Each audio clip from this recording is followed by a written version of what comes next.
नमस्कार। आज शरीर विज्ञान के बारे में चर्चा करते करते हम लोग व्याधि तक पहुंच चुके थे कि किस प्रकार शरीर से व्याधि उत्पन्न होता है। आज हम जानेंगे कि क्या मेरे पूर्व कर्म से भी कोई व्याधि उत्पन्न हो सकता है क्या। तो आयुर्वेद में क्या इसके बारे में विचार किया गया है, इसके बारे में जानेंगे। आयुर्वेद में व्याधि को 3 कैटेगरी में बांटा है। पहला है दृष्टापराध, इसको प्रज्ञा अपराध कहते हैं। दूसरा है पूर्वापराध, या इसको बोलते हैं कर्मज व्याधि। तीसरा है संक्रज अपराध, दोनों का कॉम्बिनेशन होकर के। आज हम लोग बात करेंगे जो पूर्व में किए गए कर्म के बाद से जो हमारे शरीर में ऐसे व्याधि आ गया हो, इसकी पहचान कैसे करेंगे, इसके बारे में हम लोग आज बात करेंगे।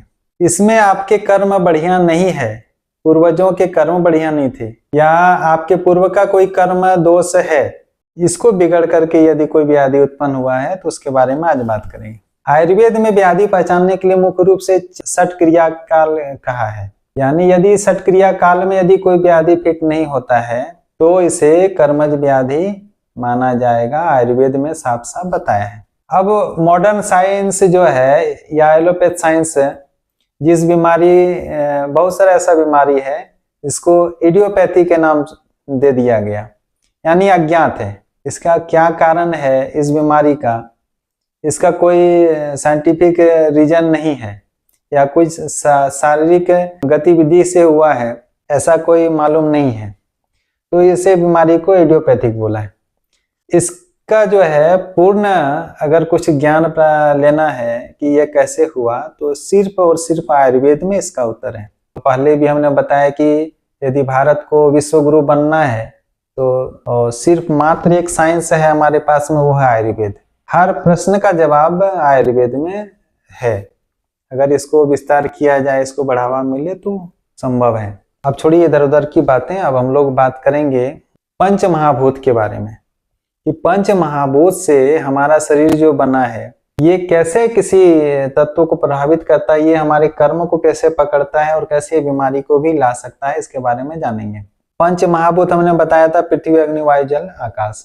अब हम लोग जानेंगे कि ये कैसे एक दूसरे से जान करके या संबंध बना करके कैसे बीमारी उत्पन्न कर सकता है। शब्द जो है या आकाश तत्व जो है, आकाश का गुण है शब्द, और अग्नि का गुण क्या है, शब्द भी है, स्पर्श भी है और रूप भी है।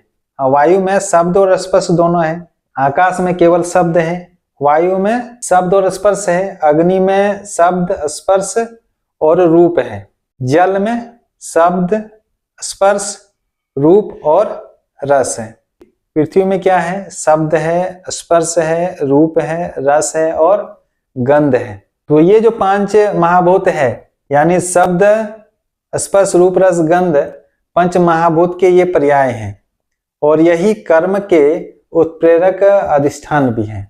या ऐसे कह सकते हैं कि कर्म करने से पहले शब्द स्पर्श रूप रस गंध शरीर को उत्तेजना देता है, या सही या गलत कर्म करने के लिए प्रेरित करता है। फिर यह आपके कर्म को एक सॉफ्टवेयर के रूप में जमा करके पृथ्वी, अग्नि, वायु, जल, आकाश के पास में स्टोरेज करके रख देता है। फिर जब कभी भी आपको शरीर प्राप्त होता है, यानी जब ये हार्डवेयर शरीर आपको मिलता है, हार्डवेयर रूपी शरीर जब भी आपको मिलता है, तो शरीर की फ्रीक्वेंसी को देखकर वह प्रकृति जो कर्म सॉफ्टवेयर को स्टोरेज करके रखा था दोबारा अपडेट कर देता है। यह कैसे हुआ? अब सवाल ये उठता है कि प्रकृति हमारे फ्रीक्वेंसी को कैसे समझेगा, दूसरे का कर्म को भी वो ट्रांसफर दूसरे में कर सकता है, तो एक फ्रीक्वेंसी है ये, इसको कैसे वो समझ पाता है, इसको ऐसे समझेंगे। है हमारा जो अभी मूल शरीर देह है, इसमें क्या क्या पृथ्वी, अग्नि, वायु, जल, आकाश को प्रभावित करने वाले कर्म हैं। तो इसमें है क्रोध, लोभ, मोह, अहंकार। क्रोध का भाव क्या है? क्रोध का भाव है शब्द। क्रोध का भाव शब्द है, तो शब्द किसको प्रदर्शित कर रहा है? आकाश तत्व को। काम का भाव क्या है? अग्नि है। लोभ जो है वो जल महाभूत प्रधान है, रस है इसमें। मोह है वायु का प्रतीक, वायु महाभूत इसमें प्रधान है। अहंकार क्या है? अहंकार भारी है, यानी ये पृथ्वी महाभूत को प्रदर्शित करता है। अब यहाँ से खेल शुरू होता है। जैसे ही काम, क्रोध, लोभ, मोह इनमें से कोई भी आपके शरीर में एक्टिविटी होता है तो फिर वह तुरंत पूर्व कर्म जो किया हुआ कर्म था वह आपकी फ्रीक्वेंसी को पकड़ लेता है और वह आपके शरीर में एक्टिवेट हो जाता है। और उस कर्म पाक के आधार पर, यानी आप लोग सुने होंगे गरुड़ पुराण में कर्म फल के अनुसार से भी दंड का प्रावधान है। आपको यदि दंड देना है तो किसी नरक में प्रावधान नहीं है, क्योंकि वहां देह नहीं है। जहां पर देह है वहीं पर दंड होगा। आपके कर्म अगर खराब है तो उसकी फ्रीक्वेंसी वहां स्टोरेज है, फिर आपके कर्म खराब होगा, फिर से दोबारा स्टोरेज होगा वहां पर। दंड का कोई प्रावधान नहीं है। दंड का प्रावधान सिर्फ शरीर को होगा, यानी जब भी आपको शरीर मिलेगा ये दंड होगा। तो अभी आपको शरीर मिला है पिछला कर्म का, अभी दंड आपको ये भुगतना पड़ेगा। और फिर जब कर्म विपाक होता है तो कर्म जब विपाक होता है तो कभी देखेंगे कि बहुत बड़ा बीमारी है और एक छोटा मोटा जानकार लोग कुछ थोड़ा बहुत दवा दे दिए और उनका कहना है कि वो फलाने जगह से, वो दिल्ली, मुंबई से वो घुमा करके लाए और कहीं नहीं ठीक हुआ और हम उनको मात्र 2 खुराक दिए, वो ठीक हो गया। कर्म विपाक था, उनका कर्म पाक हो गया तो मामूली दवा से भी वो ठीक हो जाता है। जब तक भोग खत्म नहीं हो जाता तब तक शरीर में रोग नहीं खत्म हो सकता। इसलिए कभी कभी कहा जाता है कि आपके रोग का इलाज तो है, भोग का नहीं है। आज हम भोग की बात कर रहे हैं। आपके शरीर में जो भोगने के लिए बीमारी दिया गया है उसकी आज बात कर रहे हैं या चर्चा कर रहे हैं। अब प्रश्न उठता है कि कर्म पाक को हम कैसे कम कर सकते हैं या कम किया जा सकता है क्या? इसको कम किया जा सकता है। अब कैसे कर्म किया? तो फिर पृथ्वी, अग्नि, वायु, जल, आकाश को पकड़ना होगा। शब्द, स्पर्श, रूप, रस, गंध को फिर से ठीक करना है।